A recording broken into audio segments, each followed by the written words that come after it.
Prepare a pipoca e os lenços, porque a história de hoje parece ter saído direto de uma novela das 9. Mas é tão real que vai te deixar de queixo caído. É uma história sobre amor, inspiração e a linha tênue que separa a ficção da realidade. Vamos voltar para 1997, um tempo de fitas cassete, locadoras e novelas que paravam o Brasil. A trilha sonora dessa época, Aerosmith.com I Do You Want to Miss a Thing, A-Bon Hobby cantando, e I'll Be There For You. E no centro da nossa história está César, um roteirista de 32 anos, o mestre por trás dos romances que faziam milhões de pessoas se emocionarem todas as noites. Ele trabalhava para uma das maiores emissoras do país, mas estava enfrentando um bloqueio criativo. Precisava de algo real, algo palpável para sua nova trama. Em busca de inspiração, César começou a ouvir um programa de rádio chamado Histórias de Amor, na Rádio Romance FM. Era simples. Ouvintes ligavam e contavam suas próprias experiências amorosas. E foi num desses dias, com o rádio ligado em seu escritório, que ele ouviu a voz dela pela primeira vez. A voz que mudaria tudo. Do outro lado da linha estava Lara. Com 26 anos, ela era professora e uma fã declarada das novelas de César. Ela não ligou para contar um romance que viveu, mas sim para agradecer. Com a voz embargada, ela contou ao vivo como as histórias criadas por César a ajudaram a superar um término de namoro muito doloroso. As novelas dele me ensinaram que o amor verdadeiro existe, disse Lara, emocionada, para todo o Brasil ouvir. Mesmo quando tudo parece impossível. Lá em casa, ouvindo aquelas palavras, César sentiu algo diferente. Não era só a inspiração que ele procurava para um personagem. Aquela declaração tocou em algo pessoal, algo profundo dentro dele. Ele pegou uma caneta e anotou o nome dela. Lara. Uma semana se passou. César continuou ouvindo o programa, talvez na esperança de ouvi-la de novo. Ela ligou. Assim que reconheceu a voz de Lara, ele não pensou duas vezes. Pegou o telefone e discou para a rádio. Ele precisava falar com ela. O locutor, pego de surpresa, atendeu a um pedido inusitado. Temos na linha o próprio César, o roteirista. E ele quer falar com a Lara. O silêncio no estúdio deve ter sido palpável. Ao vivo, para milhares de ouvintes, ele conectou os dois.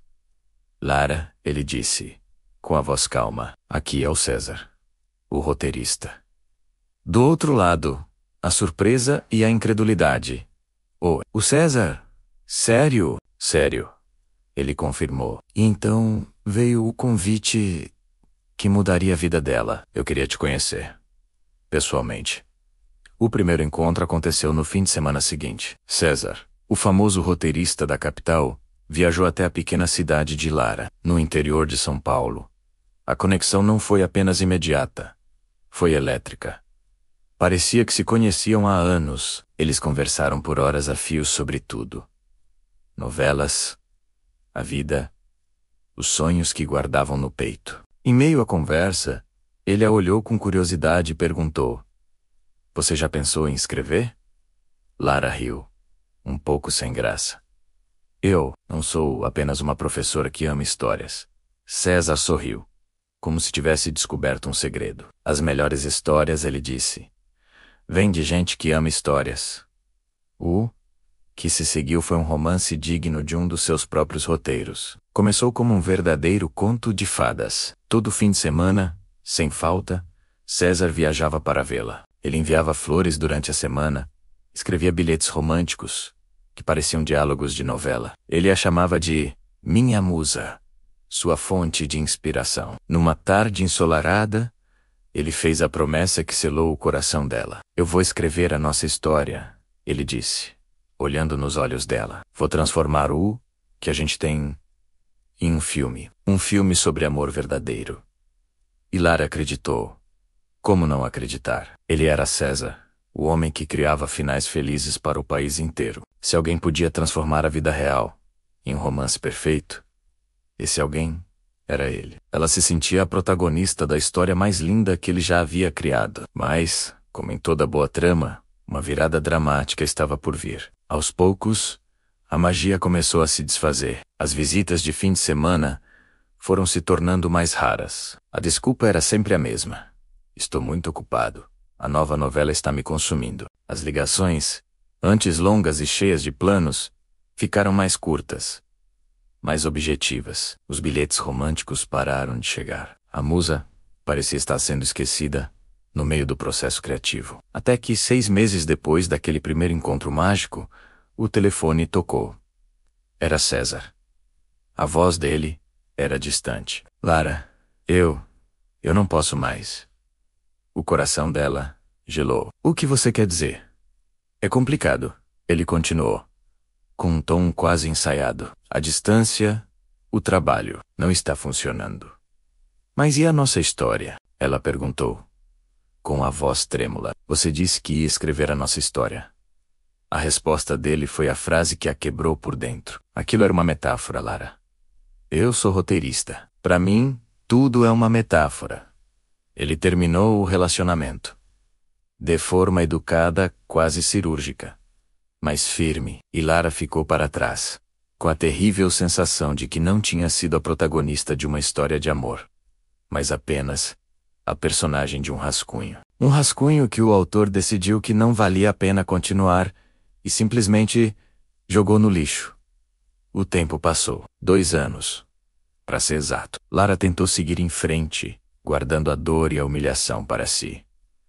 Então, em 1999, César lançou sua nova novela. O título, Amor de Roteiro, tornou-se um sucesso imediato, a obra mais aclamada de sua carreira.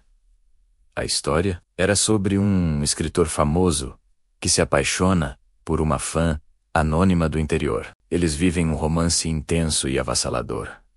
Mas no final, ele percebe que não consegue conciliar a vida agitada da cidade grande com a simplicidade da vida dela. Lara assistiu ao último capítulo sozinha, em sua sala. Na cena final, o personagem do escritor, um alter ego de César, diz para a protagonista, o alter ego de Lara: alguns amores são feitos para audiência, não para durar. São histórias bonitas, mas que precisam de um fim para serem perfeitas.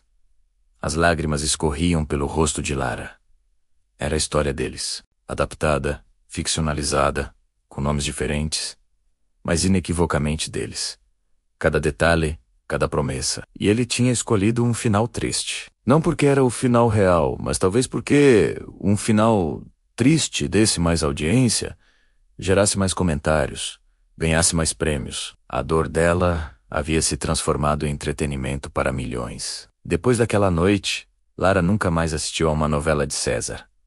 Não era por mágoa, mas por autoproteção, por instinto de sobrevivência. Ela aprendeu da maneira mais dura que algumas pessoas enxergam a vida, como um grande roteiro. E em roteiros, personagens são apenas ferramentas. Eles são usados, e quando não servem mais para o propósito da trama, são simplesmente descartados. Anos mais tarde, o destino preparou um último ato. Lara estava em casa, passando os canais da TV, quando se deparou com uma entrevista de César.